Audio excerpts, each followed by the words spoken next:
اتنے میں میرے دروازے پر ایک فقیرنی آئی تھی۔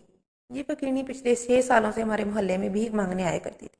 وہ میرے گھر میں بھی داخل ہو جایا کرتی تھی اور مجھ سے حال و احوال بھی دریافت کر لیا کرتی تھی۔ آج بھی وہ میرے گھر داخل ہو گئی۔ مجھے دیکھ کر بولی، باجی کیا بات ہے، بڑی پریشان دکھائی دے رہی ہو؟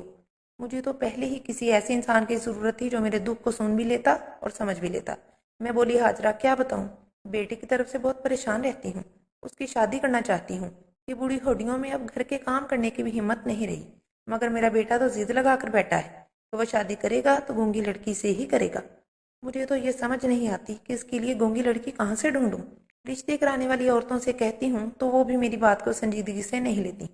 وہ فقیرنی کہنے لگی، باجی ایک بات کہوں؟ میں بولی، ہاں کہو۔ بولی، باجی یہ بات پتہ نہیں ٹھیک بھی ہے یا نہیں، بس آپ کی پریشانی کے پیش نظر کہہ رہی ہوں۔ اگر میری بات ناگوارا گزرے تو مجھے نادان سمجھ کر معاف کر دیجیے گا۔ میں بولی، کیا ہو گیا ہے حاجرہ، اتنی بہیلیاں کیوں بھجوا رہی ہو؟ سیدھی طرح سے کہو کیا کہنا ہے۔ بولی، باجی میری بھی ایک بیٹی ہے جو گونگی ہے بھی کم عمر۔ اگر آپ اس کا رشتہ لینا چاہیں تو میں خوشی خوشی آپ کو اپنی بیٹی کا ہاتھ دے دوں گی۔ میں حاجرہ کی بات سن کر گہری سوچ میں ڈوب گئی تھی۔ میرے چہرے کے تاثرات دیکھ کر اس نے میرے سامنے ہاتھ جوڑ دیے اور بولی، باجی گستاخی معاف کر دیجیے گا۔ اتنا کہہ کر وہ میری بات سنے بغیر ہی میرے گھر سے چلی گئی تھی۔ لیکن میں سارا دن اس فقیرنی کی بات کے متعلق سوچتی رہی تھی۔ مجھ سے تو کوئی فیصلہ نہیں ہو رہا تھا، اسی لیے میں نے سوچا ساری بات فیضان کے سامنے رکھ دوں گی، وہ جیسا کہے گا ویسا ہی کر لوں گی۔ شام کے وقت فیضان کام سے واپس آیا تو میں بولی، فیضان تم سے ایک بات کرنی تھی۔ کہنے لگا، امی بتائیں کیا کہنا چاہتی ہیں آپ؟ میں بولی، تمہیں گونگی لڑکی چاہیے، مگر اتنا تو بتاؤ کہ وہ امیر ہو یا غریب، پڑھی لکھی ہو یا ان پڑھ۔ میری بات سن کر فیضان کے چہرے پر مسکراہٹ پھیل گئی تھی۔ کہنے لگا، مجھے گونگی لڑکی چاہیے، بس میری یہی ڈیمانڈ ہے، اور ہاں اگر وہ غریب گھرانے سے ہو جائے تو اس سے بڑھ کر میرے لیے کوئی اور بات ہو ہی نہیں سکتی۔ میں بولی، فیضان وہ حاجرہ ہے نا، فقیرنی جو ہر جمعرات کو ہمارے محلے میں آیا کرتی ہے، میں نے آج اس سے کہا تھا کہ میں اپنے بیٹے کے لیے گونگی لڑکی ڈھونڈ رہی ہوں، تو اس نے مجھ سے کہا کہ ہم میری بیٹی کا رشتہ لے لیں۔ میں نے اسے کوئی جواب نہیں دیا تو وہ مایوس ہو کر چلی گئی۔ دراصل میں یہ سوچ کر پریشان ہو گئی تھی کہ میں اپنے اکلوتے بیٹے کے لیے ایک فقیرنی کی بیٹی کیسے بیاہ لاؤں، مگر پھر سوچا کہ تم سے مشورہ کر لوں، اگر تمہیں اعتراض نہیں ہے تو میں اس سے اپنی بہو بنا لوں گی۔ میری بات سن کر فیضان جھٹ سے بولا، امی آپ کو اس وقت حاجرہ کے ساتھ چلے جانا چاہیے تھا اور اس لڑکی کے ہاتھ پر پیسے رکھ کر آنے تھے۔ اب مجھے مزید 8 دن انتظار کرنا پڑے گا۔ امی اگلی جمعرات وہ جیسے ہی آئے آپ فوراً اس کے ساتھ چلی جائے گا۔ میں بولی، فیضان تم یہ فیصلہ بہت سمجھ کر کرنا، یہ نہ ہو پھر بعد میں مجھ سے گلا کرتے رہو کہ آپ نے میرے لیے کیسی لڑکی پسند کر لی ہے۔ بیٹا ایک فقیرنی کی اولاد ہے، مجھے تو ایسا لگتا ہے اسے زیادہ صفائی ستھرائی کا کبھی علم نہیں ہوگا۔ فیضان کہنے لگا، امی آپ اسے اپنی بیٹی بنا کر رکھیے گا، وہ وقت کے ساتھ ساتھ سب کچھ سیکھ جائے گی۔ میں نے سر ہلا دیا تھا۔ فیضان اٹھ کر منہ ہاتھ دھونے چلا گیا تھا، جبکہ میں فیضان کے متعلق سوچنے لگی تھی۔ نہ جانے اسے کیا ہوا تھا کہ وہ ایک فقیرنی کی بیٹی سے بھی شادی کرنے کے لیے تیار ہو گیا تھا۔ پھر دن گزرتے رہے، میں نے محسوس کیا تھا کہ گزرتے وقت کے ساتھ فیضان کی بے چینی بڑھتی چلی جا رہی تھی۔ اس نے مجھ سے اتنا کہہ دیا تھا کہ جیسے ہی حاجرہ بھیک مانگنے آئے آپ اسے گھر روک لیجیے گا اور مجھے فون کر کے بلا لیجیے گا۔ وہ غریب لوگ ہیں، انہوں نے شادی کی تو کوئی تیاری کرنی نہیں ہوگی، اب ہم اپنے ساتھ مولوی کو لے جائیں گے اور لڑکی کو بیاہ کر لے آئیں گے۔ میں نے اس بات میں سر ہلا دیا تھا، مگر مجھے یہ معاملہ پیچیدہ لگنے لگا تھا۔ پہلے تو میرا بیٹا شادی کے لیے راضی نہیں ہو رہا تھا، اور اب اس نے اتنی جلدی مچا دی تھی کہ مجھے خود سمجھ نہیں آ رہا تھا کہ کیا ہو رہا ہے۔ خیر یوں ہی چند دن گزرتے گئے، جمعرات بھی آ گئی۔ میں ناشتہ بنا کر فیضان کا انتظار کرتی رہی۔ وہ صبح سویرے آفس کے لیے اٹھ جاتا تھا، پھر ہم دونوں ماں بیٹا مل کر ناشتہ کیا کرتے تھے۔ میں نے کافی دیر اس کا انتظار کیا، جب وہ نہ آیا تو سوچا کہ کیا پتا آج اس کی آنکھ ہی نہ کھلی ہو، اس لیے میں فیضان کے کمرے میں چلی گئی تھی۔ میں نے اسے 1-2 آوازیں دیں تو وہ اٹھ کر بیٹھ گیا۔ میں بولی، بیٹا جلدی سے اٹھو، تمہیں آفس کے لیے دیر ہو رہی ہے۔ فیضان کہنے لگا، امی میں آج آفس نہیں جاؤں گا۔ میں اس کی بات سن کر دنگ رہ گئی، کیونکہ فیضان تو کبھی بلا ضرورت چھٹی نہیں کیا کرتا تھا۔ میں بولی، کیا بات ہے بیٹا، طبیعت تو ٹھیک ہے نا؟ وہ بولا، جی امی میں بالکل ٹھیک ہوں، بس آج ویسے ہی آفس جانے کو دل نہیں کر رہا تھا۔ میں نے سر ہلا دیا اور کمرے سے باہر آ گئی۔ تھوڑی دیر بعد میرے پیچھے فیضان بھی آ گیا تھا۔ کہنے لگا، امی حاجرہ کتنے بجے تک ہمارے محلے میں بھیک مانگنے آتی ہے؟ کہیں ایسا نہ ہو وہ چلی بھی جائے اور ہمیں کچھ خبر بھی نہ ہو۔ میں اب ساری بات سمجھ گئی تھی۔ میں بولی، فیضان اس نے جب آنا ہوگا وہ آ جائے گی، تمہیں بلا وجہ اس کی اتنی فکر کرنے کی ضرورت نہیں ہے۔ سچ کہوں تو اب مجھے فیضان پر غصہ آنے لگا تھا۔ اس نے ناشتہ کیا اور چپ چاپ گھر سے نکل گیا تھا۔ میں خود کو گھسیٹ گھسیٹ کر گھر کے کام کاج کرنے لگی تھی۔